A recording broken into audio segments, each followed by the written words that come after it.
Forum, we expect. 1, 2, 6.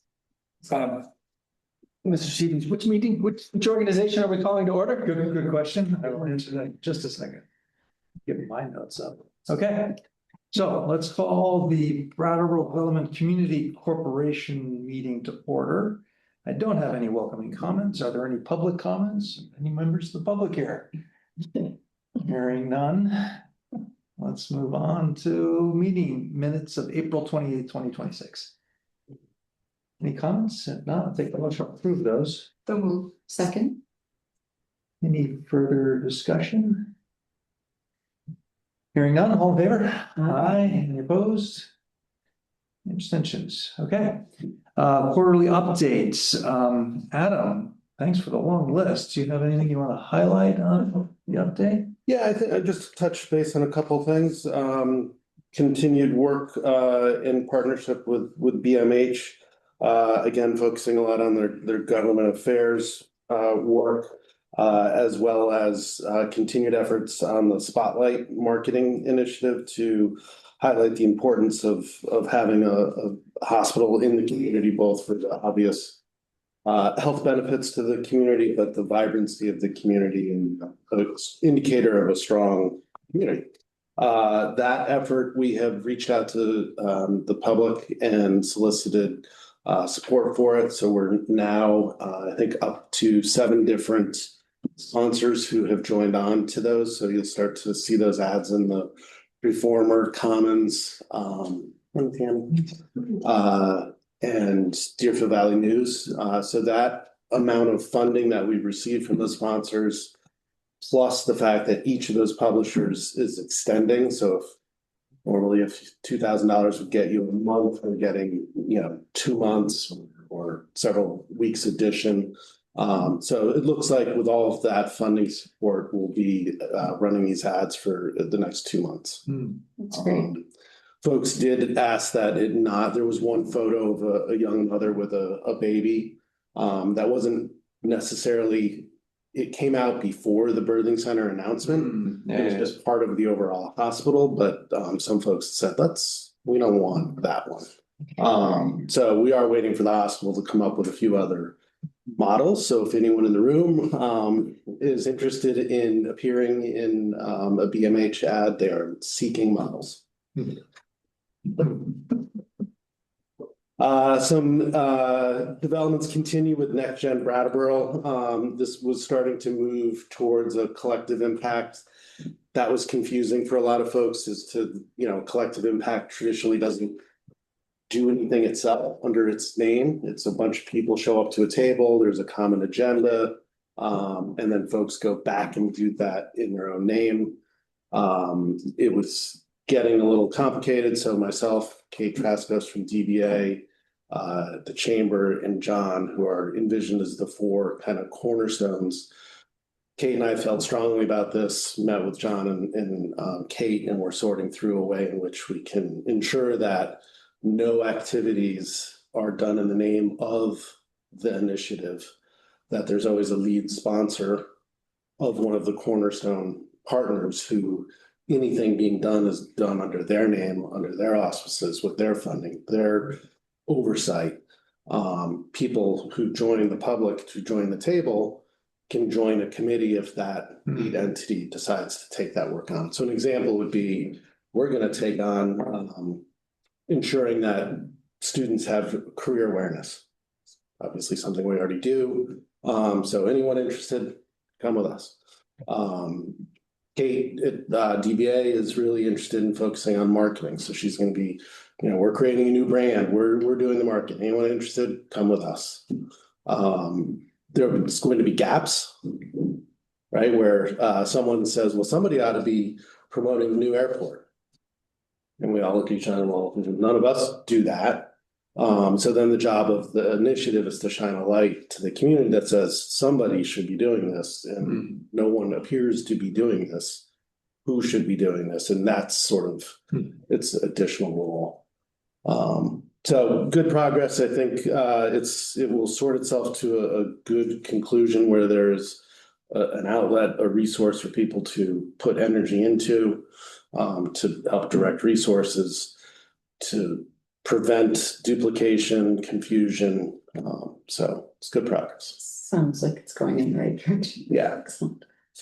The CEO roundtable, just to touch base on this quickly, we started this almost a year ago. It's going very well. We've had strong participation amongst the various CEO members.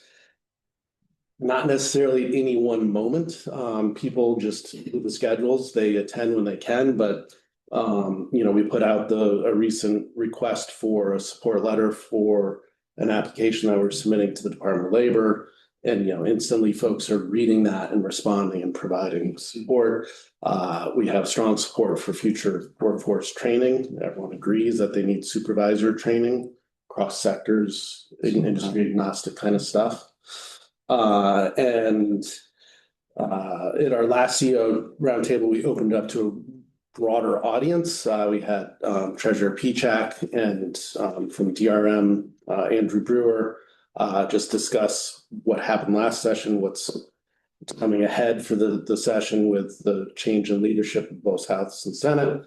And then Treasurer Pichak really gave a honest assessment of the challenges ahead with the lack of decrease of federal funding, increasing healthcare costs, and just the ruralness of Vermont and the challenges ahead. So people responded well to that, and we're scheduling our fall roundtable.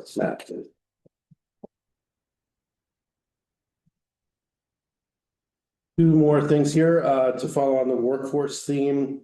We received notification that we are being nominated by Senator Sanders for a $2 million CDS, otherwise known as an earmark, for a workforce development initiative. I'm not very optimistic that will result in anything because one, Labor hasn't even reviewed their appropriations yet. And had they and it gone forward, there's still a likelihood of a continuing resolution this session is great versus the past budget. So these don't go through when there's continuing resolution. So likely we get kicked out of this round and have to reapply, and then if there's a future budget year. So we're not putting a lot of stock in that. We did receive some funding from the Rural Healthcare Transformation to support L&A program, which is great. So we're working with the hospitals and putting that program together. And that'll be for the coming year. And I think the last thing that I'll touch on for this report is the Opportunity Zone work that we've done in partnership with the Agency of Commerce and Community Development. This is Opportunity Zone 2.0. Small states that don't have 25 eligible tracks, Vermont being one. Senator Welch worked closely with Treasury and got them to adopt some small state exemptions, whereby if you have a parcel or a tract rather that is ineligible but within the margin of error, the governor can nominate that tract to be one of the ones to reach 25 eligible tracts.